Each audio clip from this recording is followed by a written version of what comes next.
ভেতরে আমার একটা গোলাম লুকাইছে, বাইর কর। এই বাতাস, তোর ভেতরে আমার একটা গোলাম লুকাইছে, তাকে বাইর কর। আল্লাহর হুকুমে বাতাস পানি বমি করে দিল। ভিতর থেকে লোকটা বাইরে বের হয়ে গেল। লোকটা যখন অস্তিত্বে এসে গেছে, আল্লাহ তাআলা লোকটাকে বলে, এই বান্দা, এরকম করে নিজেরে আগুনে পুড়ায়া বাতাসে উড়ায়া নিজেকে আড়াল করার চেষ্টা করেছিলি কেন? বান্দা বলে, আল্লাহ আপনি তো জানেন কেন নিজের আগুন দিয়ে পোড়ায়া বাতাসে পানিতে লুকাইবার চেষ্টা করেছি। কারণ আমি আপনাকে ভয় পাই। জীবনে এত অপরাধ আমি করেছি, আপনাকে মুখ দেখানোর মতো সাহস আমার নাই, তাই আমি পলায়ন করেছিলাম। মহান রব্বুল আলামিন আল্লাহর রাসূল বলেন, তার এই ভয়টুকুনো আল্লাহর কাছে এত পছন্দর হয়ে গেছে, সাথে সাথে আল্লাহ তাআলা এই লোকের পেছনের জীবনের সব গুনাহ মাফ করে আল্লাহ তাকে জান্নাত দান করেছে। 30 জায়গায় আল্লাহ তাআলা বলছেন, ইত্তাকুল্লাহ ইত্তাকুল্লাহ ইত্তাকুল্লাহ, 30 জায়গায়। তার মানে আল্লাহকে ডরো, আল্লাহকে ডরো, আল্লাহকে ভয় করো। আল্লাহর ভয়, এটা যদি কারোর ভেতরে আল্লাহ পাক দেখেন যে বান্দা আমারে ভয় পাইছে, এটা যদি খালি প্রমাণ হয় যে আল্লাহকে আল্লাহর বান্দা ভয় পাইছে, এটা প্রমাণ হয়ে গেছে। যে কোনো কারণে, যে কোনো কাজে, যে কোনো কথা দিয়া প্রকাশ করছে বান্দা যে আল্লাহ আমি কিন্তু আপনাকে ভয় পাই, এটা প্রকাশ করছে। তো খোদা ভীতির বহির প্রকাশ, এইটা আল্লাহর কাছে এত প্রিয়, এত গুরুত্বপূর্ণ যে বান্দা আল্লাহকে ভয় পাইছে, এটা বান্দা বুঝাইতে পারলে বান্দার জীবনের সব গুনাহ আল্লাহ মুহূর্তের ভিতরে মাফ করে দেয়। ইত্তাকুল্লাহ, আল্লাহকে ভয় করো। আমরা বাঘরে ভয় পাই, বোঝা যায়, কিন্তু বাঘ যে বানাইছে তারে ভয় পাই, এটা বোঝা যায় না। সাপকে ভয় পায়, কিন্তু সাপ যে বানাইলো তারে যে ভয় পায়, এটা বোঝা যায় না। পাগলা কুত্তার ঘেউ ঘেউরেও ভয় পায়। কুত্তায় যদি 3-4টা একসাথে চতুর্দিক থেকে ঘেউ ঘেউ শুরু করে, তাহলে ভিতরের পানিটা নিয়ে শুকায় গেছে, একটু দূরে যায়, মানে বুঝাইছে যে কুত্তার ঘেউ ঘেউরেও ভয় পাইছে। কিন্তু আল্লাহরে যে ভয় পায়, এটা বুঝায় না, কেউ বুঝাইলো না, এটা হইল না। আল্লাহর ভয় বুঝাইতে হবে যে আমার ভেতরে কার ভয় আছে? আল্লাহর ভয়। এই দুই শুক্রবার আগে, শুক্রবারে একটা ভূমিকম্প হয়েছিল, এটা আপনাদের এলাকায় হয়েছিল। ভূমিকম্পের পরের দিন সকালবেলায় আমি মহল্লায় হাঁটতেছি, পাইচারি করতেছি। তা আমার পরিচিত এক লোক, সে আমারে কয়, হুজুর শহরে থাকুন না, শহরে থাকুন না। এই কথা শহরে কি ঝামেলা হয়েছে? দেন না কি ভূমিকম্পটা শুরু হয়েছে, এতে শহরে ভূমিকম্প হয়েছে, গ্রামে হয় নাই। হয়েছে, শহরে কি সমস্যা? কয় হুজুর আমার বাসা হইল 7 তলার উপরে, বিল্ডিং 11 তলা, আর হের বাসা হইল 7 নাম্বার ফ্লোরে। কয় হুজুর সামনে নাকি ভূমিকম্প 9 পয়েন্ট আসতেছে, একটা বেশি ভূমিকম্প একটা আসতেছে, এর আগেই বাজছে গে হুজুর। কারণ এই 11 তলা ভাঙ্গে যদি মাথার উপরে পড়ে, এতে আর বাঁচার কোনো লাইন টেন নাই। বাড়ি যায় কি লাভ? বাড়ি টিনের ঘর, ও মাথায় পড়লেই। তার মানে ভূমিকম্পকে ভয় পাইতেছে, কিন্তু ভূমিকম্পের মালিকের চিন্তা এখনো পর্যন্ত আসে নাই মনের ভিতরে। আমি বললাম আজরাইল না পাঠাইলে মৌত হইব না, বিল্ডিংও হোক আর সাগরের ভিতরে হোক আর ঘরের ভিতরে হোক, শূন্য জায়গায় হোক অথবা ছাদের নিচে হোক, আজরাইল যদি আসে তাহলে মরণ হয়ে যাবে। যার মরণ যখন তখনই হবে, আগেও হবে না পরেও হবে না। আল্লাহ তাআলার আজরাইল তো 7 তলার উপরে চিনে, গাছতলায়ও চিনে। তা আমি ওনাকে বললাম ভূমিকম্পরে ভয় পাইলেন, কিন্তু যে ভূমিকম্প দিল তারে একটু ডরান দরকার না? হেরে কইলাম আর কি।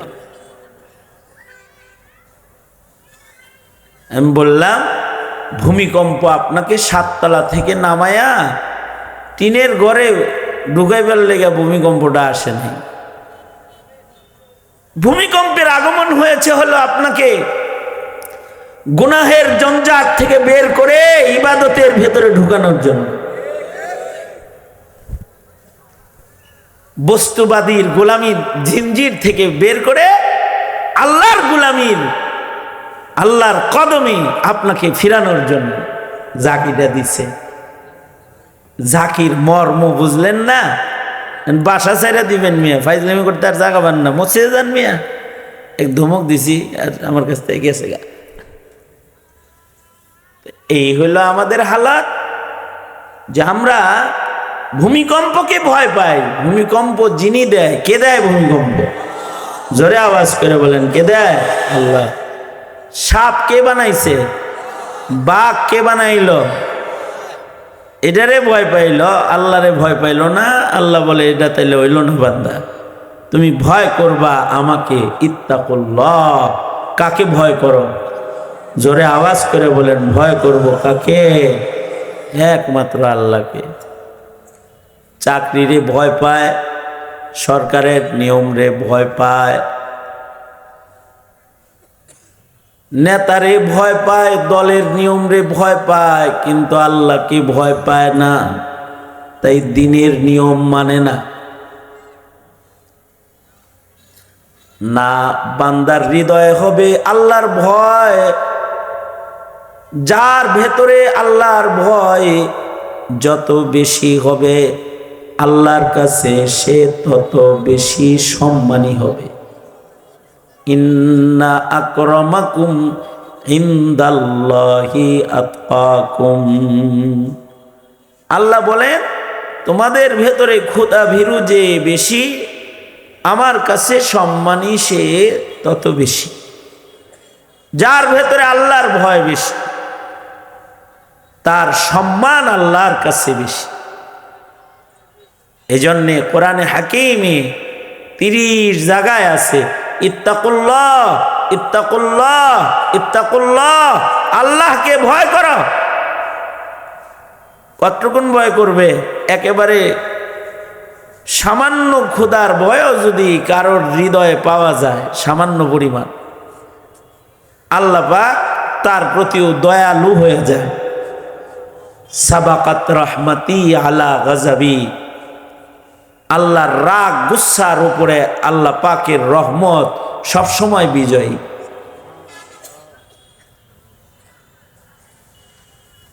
আমরা বাড়িতে অনেক সময়, যেমন মনে করেন যে 2 দিনের জন্য আইসি না ময়মনসিং থেকে বাদ যাবো, বাদ গেলে পরে বাড়ি আলে অনেক সময় চেতে যায়। চেতে কি কয় জানেন? হে আপনার ছেলে আমার হাড্ডি করতে একাকার করে আলেলো, আমার মাথার চুল ফালায় দিল, এইটা করছে, এইটা করছে, এইটা করছে। মানে বাচ্চাদের নামে বিচার দেয়। আমার হাই প্রেশার, আমি প্রেশার বেড়ে মরে যাওয়ার দশা, ও রেগুলার আমার ভাল লাগে না, এরকম বিচার সালিশ দিতে থাকে। কখনো কখনো রাগ হইয়া সন্তান রে, মা তো নিজে তো মারতে পারে না, লাঠি আয় না বাপের হাতে দেয়, দেখে না ধরেন ধরেন, কিছু কম, কিছু কম। বাবা যদি লাঠি লয়ে সন্তানের সামনে দাঁড়ায়, সন্তান যদি তখন বড় বড় চোখ করে বাবার দিকে তাকায় থাকে, ভয় পায় নাই, সন্তানের চেহারায় ভীতির কোনো ছাপ নাই, যদি বিষয়টা এমন হয়ে যায় তাহলে বাবার রাগ গুসা আরো বাইরে যায়। যদি বাড়ি একটা দেওয়ার নিয়ত থাকে তখন 7টা দেয়, 8টা দেয়, 20টা দেয়, যতক্ষণ পর্যন্ত ভয় না পায় ততক্ষণ পর্যন্ত পিটায়। আর যদি লাঠি হাতে বাবা সন্তানের দিকে অগ্রসর হওয়ার সাথে সাথে সন্তান বাবার লাঠিকে যদি ভয় পাওয়া যায়, সন্তানের চোখে যদি পানি বের হয়ে যায়, তার মুখে যদি উচ্চারিত হয় আব্বু মাফ করে দেন, আর কখনো এমন অন্যায় করব না, অথবা যদি দৌড়ায় যায় দাদির আঁচলের নিচে পালায়, বাবা যদি বুঝতে পায় তার সন্তান ভয় পেয়েছে, বাবাই কয় খালি বুড়ির লেগা বাইচা গেলি, বুড়ি মায় তোরে জাগা দিছে দেখা কিছু কইলাম না রে, বৃদ্ধা মারে কষ্ট দিবার চাই না, ভালো হয়ে যাস, ভালো হয়ে যাস।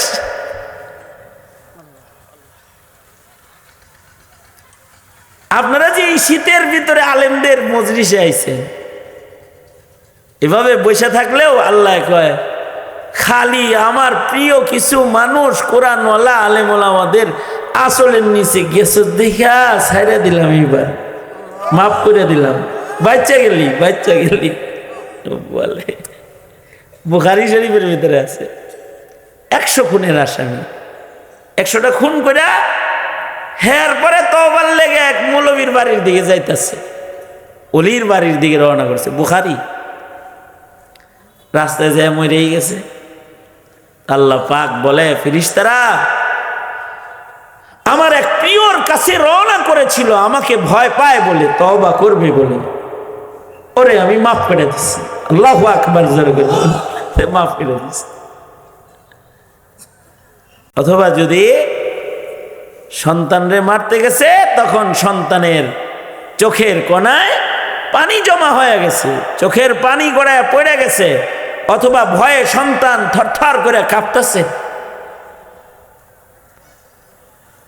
যেই মা লাঠি উঠায় দেয় মারার জন্য, ওই মা আবার বাবার সামনে এসে দাঁড়ায় যায় আর বলে তুমি কি বাপ না আজরাইল, তুমি দেখি জল্লাদ মার্কা বাপ, আমি মারতে বলছি তাই বলে কি এত বড় লাঠি দিয়ে বাড়ি দিবা ওরে? এই বড় লাঠির বাড়ি আমার সন্তানের গায়ে লাগলে কি ও বাঁচবে? দেখো না সন্তান আমার জাদুটা কাঁদতেছে, ওর শরীর থরথর করে কাঁপতেছে, বুঝাই তো যায় ও আর কোনোদিন অপরাধ করবে না, তারপরেও কি লেগে মারতে যাও? সরো। আল্লাহর ভয়ে যদি কোনো বান্দা কান্দা দিয়া বলে আস্তাগফিরুল্লাহ আস্তাগফিরুল্লাহ, ওগো আল্লাহ আমি মাপ চাই, আমার গুনাহ থেকে আপনার কাছে আমি ক্ষমা চাই, আপনার আশ্রয় চাই, বান্দায় যদি সেজদায় লুটায় যায়, শেষ রজনীতে তাহাজ্জুদের টাইমে উঠা যায় নামাজ বিছে যদি কান্দা দেয়, আর যদি আকুতি মিনতি ঈশ্বরে রবকে ডেকে ডেকে বলে ওগো আল্লাহ অন্যায় হয়েছে, ভুল করেছি, আর করব না, মাপ চাই, আমার গুনাহ মাফ করে দেন, মহান রব্বুল আলামিন ফিরিস্তাদেরকে বলে ফিরিস্তারা অন্যায় করছে বলে অন্যায়গুলো লেখা ওরা আমলনামাটা কালা কালা বানায় রাখছ, দেখো না ও আমার ভয়ে কাঁদতেছে, তাই পেছনের সব গুনাহ আমি গফফার মালিক নিজের হাতে মুছে দিলাম সব। শুধু মুছেই দেয় না, উলাইকা ইউবাদদিলুল্লাহু সাইয়্যাতিহিম হাসানাত, বান্দার গুনাহগুলোকে নেকের দ্বারায় পরিবর্তন করে আমলনামায় উঠায় দেয়। যা কানসার যেহেতু যা দিলাম,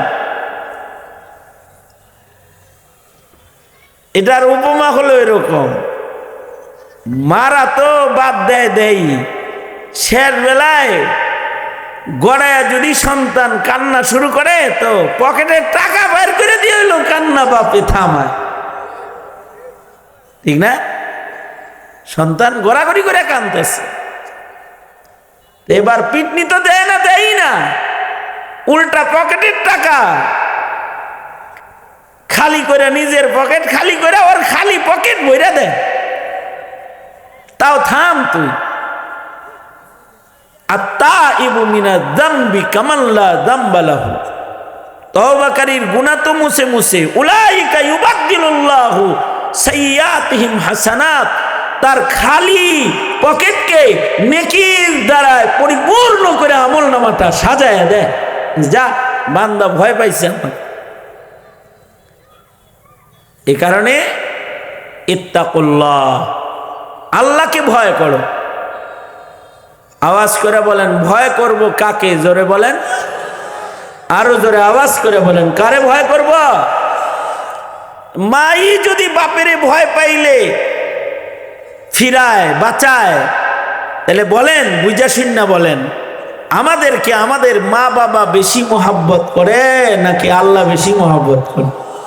আরো জোরে আওয়াজ করে বলেন, আমাদের প্রতি মোহাব্বত মার বেশি না আল্লাহর বেশি? আল্লাহ বুঝি মাফ করবে না? এ কারণে আল্লাহর ভয় যে হৃদয়ে আছে এইটাকে প্রকাশ করেন, প্রকাশ করেছে। এই কথা বলে কি 1.5 ব্যাটারি 2 ব্যাটারি যা আছে সব ইন্দে কথা বলে। কিছু আছে ভলেন্টিয়ার, এটি আরো খারাপ, ভলেন্টিয়ার গুলা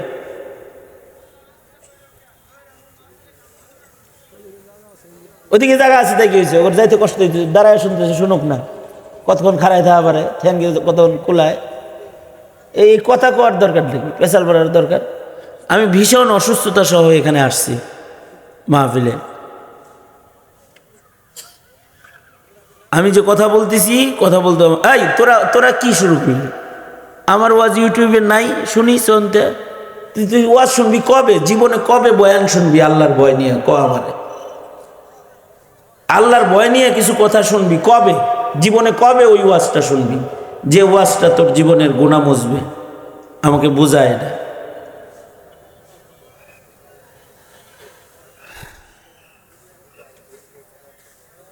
আল্লাহর ভয়, ইত্তাকুল্লাহ, আল্লাহকে ভয় কর।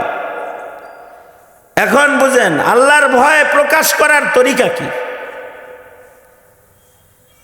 আল্লাহর ভয় বান্দার হৃদয়ে আছে, এটা প্রকাশ করার তরিকা হলো তরকে মাসিয়াত, গুনাহ ছেড়ে দেওয়া। যে গুনাহ ছেড়ে দিল সে কেমন যেন আল্লাহকে ভয় করবে। যে গুনাহ করে না সেই আল্লাহকে ভয় করে, আর যে গুনাহ করে ওর হৃদয়ে আল্লাহর ভয়। যে গুনাহ ছাড়লো সে খোদারে ভয় করলো। এই ভয়টা থাকতে হইব, একটা দুশ্চিন্তা থাকতে হইব। এখন যদি আমি মারা যাই, এখন যদি আমি মরি, তাহলে আমার গুনাহ সহ আল্লাহর কাছে আমি দাঁড়াইলে আমার কি হবে? এটা চিন্তা আইতে হইব। এই চিন্তাটা কারোর ভিতরেও যদি আসে, এতটুকুন ভয় যদি কারোর ভিতরে আসে, আল্লাহ তারেও মাফ করে দেয়। বুখারী শরীফে আছে ওয়াকিআতু বনি ইসরাইল, বনি ইসরাইলদের ঘটনা নবীজি বর্ণনা করছেন। এক লোক ঠিক মরণের আগ দিয়া আল্লাহর ভয় আইছে দিলের ভিতরে, তার মরার আগ দিয়া আল্লাহর ভয়ে মৃত্যুর আগ দিয়া নিজের সন্তানদেরকে বলতেছে, সন্তানরা আমি মরে গেলে আমার আগুন দিয়ে পুড়াইয়া দিস, ছাই বানায়া ফেলবি। আমি যখন ছাই হয়ে যাব, এই ছাইগুলোকে বাতাসে উড়াইয়া দিবি, অর্ধেক অর্ধেক ছাই পানিতে ভাসাইয়া দিবি। আমি বাতাসে পানিতে লুকায়া থাকবো, আমারে খুঁজে পাওয়া যাবে না, কারণ আমি আমার আল্লাহর সামনে দাঁড়াইতে ভয় পাই, আল্লাহর কাছে যাইতে ডরাই আমি। সুতরাং আমাকে আগুনে পুড়ায়া ছাই বানায়া বাতাসে উড়াইয়া দিবি, পানিতে ভাসাইয়া দিবি। এই ওসিয়ত করছে নিজের ছেলে মেয়েরে। আর আশ্চর্য এই লোকের ছেলে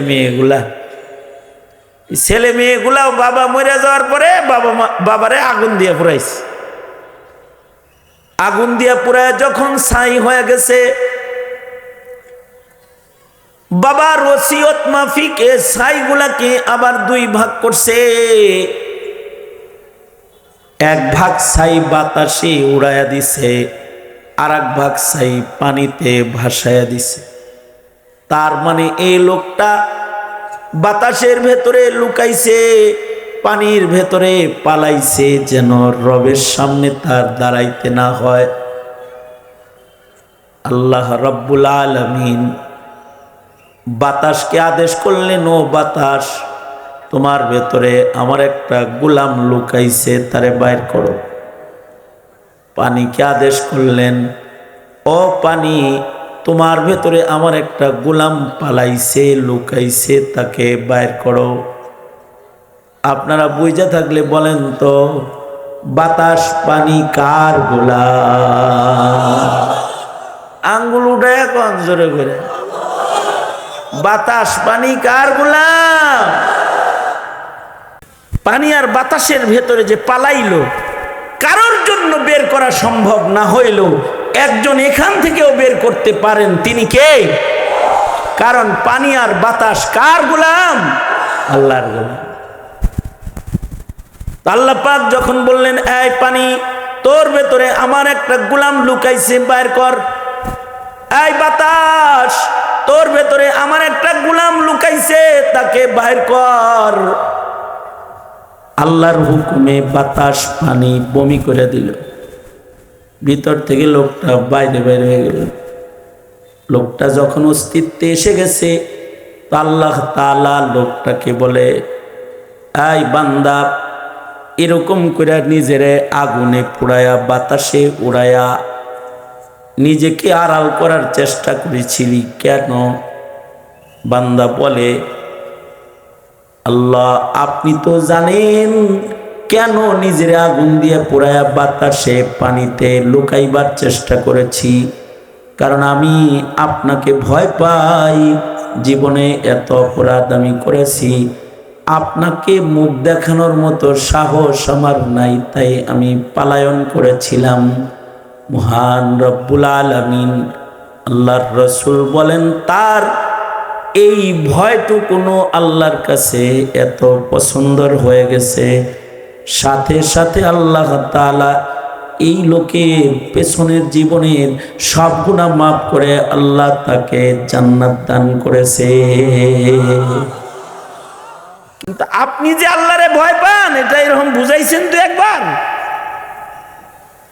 বুঝাইতে হইব যে আমি ইন্নী আখাফুল্লাহ, আমি আল্লাহকে ভয় পাই, এটা বুঝাইতে কিছু জিনিস বুঝাইতে হয়। যেমন ভালোবাসা, মনে মনে ভালোবাসে যদি আপনি মইরাও যান, তাহলেও মা সুকারে পাইতেন না, আর একখানে বিয়ে হয়ে যাব। পরে যদি কোনোদিন কন যে, হে রে, তোরে ভালোবাসতাম রে, হায় রে, কইলি না কে রে, আমিও তোরে ভালোবাসতাম, তো যদি না বলেন তাহলে হবে না। আমার সাথে এক ছাত্র ভাই ছিল, আল্লাহ পাক ওনাকে এত মকবুল বানাইছে যে উনি এখন বিয়ে হেডাই করছে। এখন উনি বড় মাপের একজন শাইখুল হাদিস, মুফাসসির কোরআন। তো ওনার বাবা মায় ওনার দাওরার বছরই বিয়া করাইব। বাপ মায় বিয়া ঠিক করছে একটা, কিন্তু ওনার হেডা পছন্দ না, যেটা ঠিক করছে। ওনার মনে মনে পছন্দ হইল যদি সকিনারে পাইতাম, এই কথাটা। কিন্তু সকিনা আবার আইব কিনা এটা আবার ওনার সন্দেহ। এ কারণে আমি সকিনা নামটা বানায় কইছি আর কি, একটা নাম আছে আর কি মনে করে। উনি বারবার চিঠি লেখে, কোনো উত্তর আসে না, নিরাশ হয়ে গেছে। হঠাৎ করে একদিন ওনার কাছে একটা চিঠি এসে, এই চিঠি আসার পরে 3 দিন উনি আর তাকরারও করাইতে পারে না, ভালো ছাত্র কিন্তু তাকরারও করাইতে পারে না, আমগোর লগে কথা কয় না, খায় না, টেনশনে। কি হয়েছে আপনার, কি হয়েছে এরকম করেন? কয় আব্বা আম্মা বিয়ে ঠিক করছে। বিয়ে ঠিক করছে, এটা তো একটা খুশির খবরই না, আমি মিষ্টি খাওয়ান তাড়াতাড়ি। বিয়ে তো ঠিক করছে, কিন্তু আমার যে একটা পেঁচ লেগে গেছে। কি কি পেঁচ লাগছে? আজকে 3-4 বছর যাবত আমি চিঠি পাঠাই অমুকের কাছে যে আমার মা বাবারে কি তোমার বাড়িতে প্রস্তাব দিয়ে পাঠামো, তুমি কি আলেমের ঘর করবা?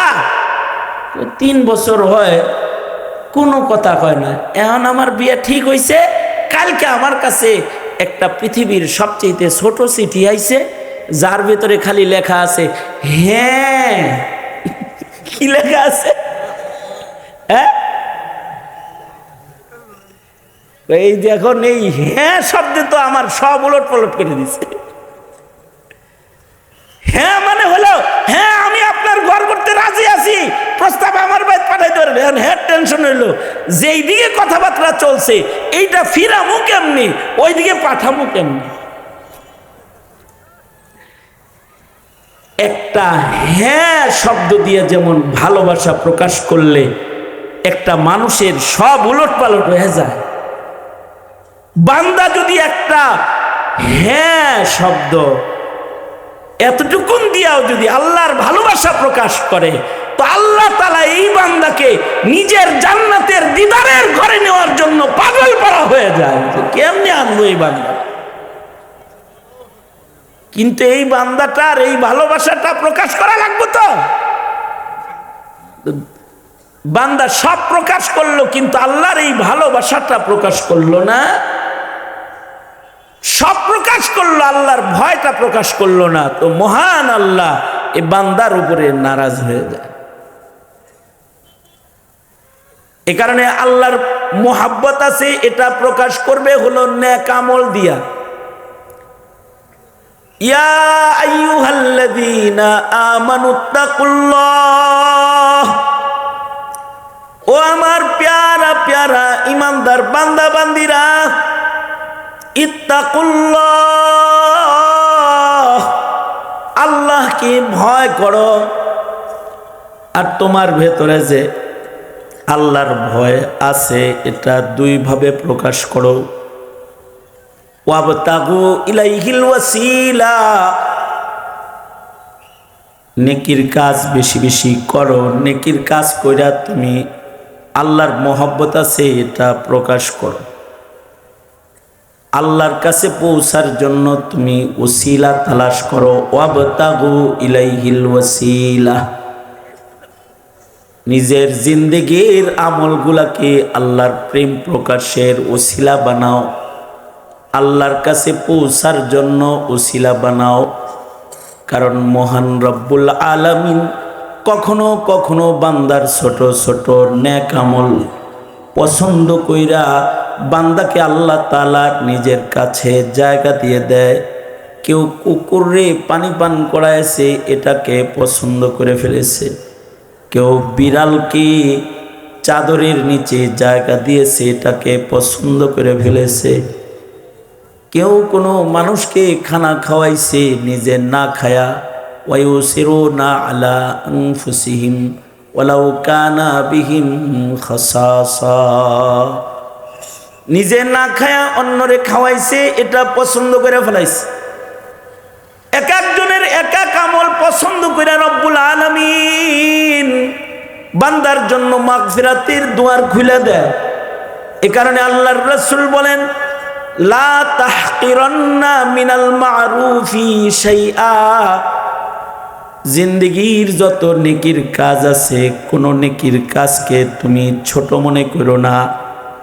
তোমার জীবনের ছোট ছোট নেকির কাজগুলাও হতে পারে তোমার রবের কাছে যাওয়ার জন্য রাস্তা, দরজা।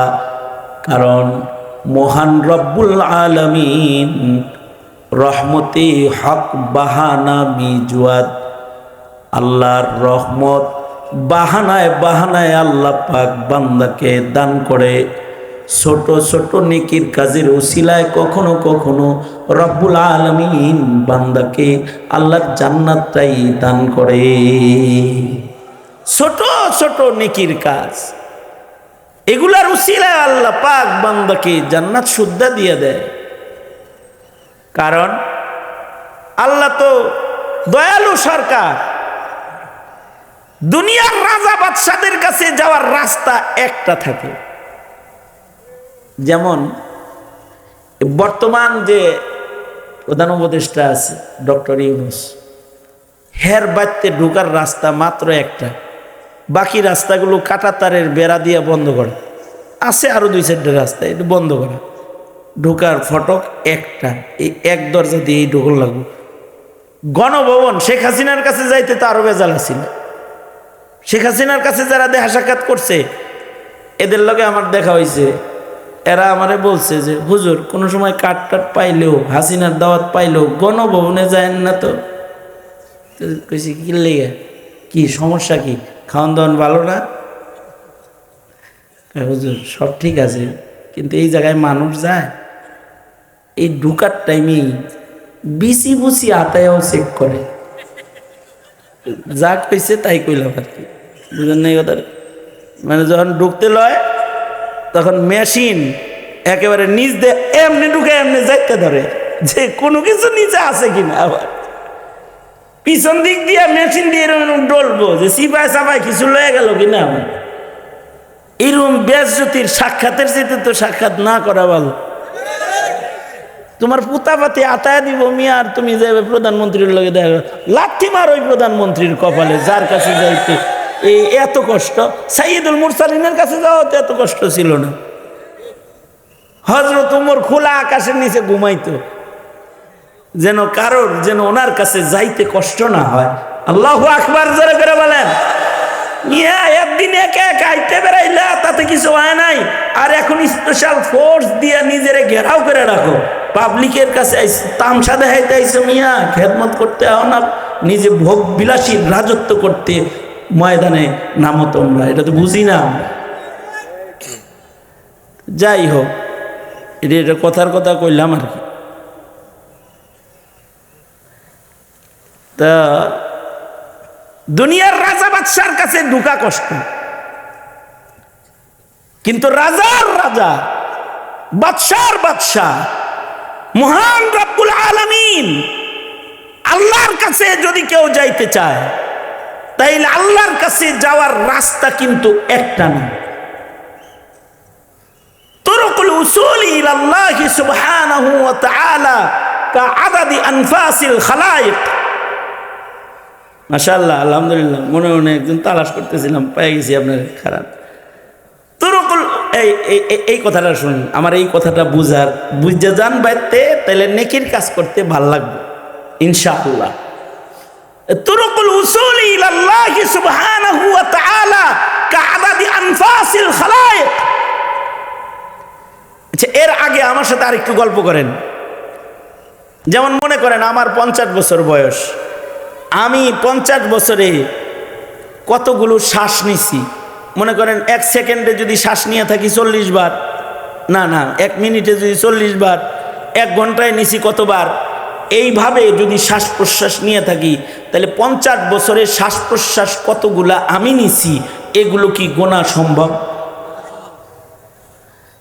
এইখানে আমরা হাজার হাজার জনতা আছি, আমরা সবাই মিলা কতগুলো শ্বাস নিছি, গোনা সম্ভব? সারা বাংলাদেশের 17 কোটি 18 কোটি 20 কোটি মানুষ কতগুলো শ্বাস নিল, গোনা সম্ভব? সারা দুনিয়ার 150 কোটি মুসলমান কতগুলো শ্বাস প্রশ্বাস গ্রহণ করলো, এটা যেমন গোনা সম্ভব না। শুধু মানুষ না, মানুষের সাথে এই শ্বাস প্রশ্বাস গরুও নিছে, ছাগলও নিছে, মাছেও নিছে, সাপেও নিছে, গাছেও নিছে, জড়জীব প্রাণীজীব সবাই মিলা আনফাসে খালায়েক, সকল মাখলুকাতের প্রত্যেকটা শ্বাস প্রশ্বাসই কিন্তু আল্লাহর পক্ষ থেকে এই মাখলুকের জন্য একটা দয়া, মেহেরবানি, রহমত।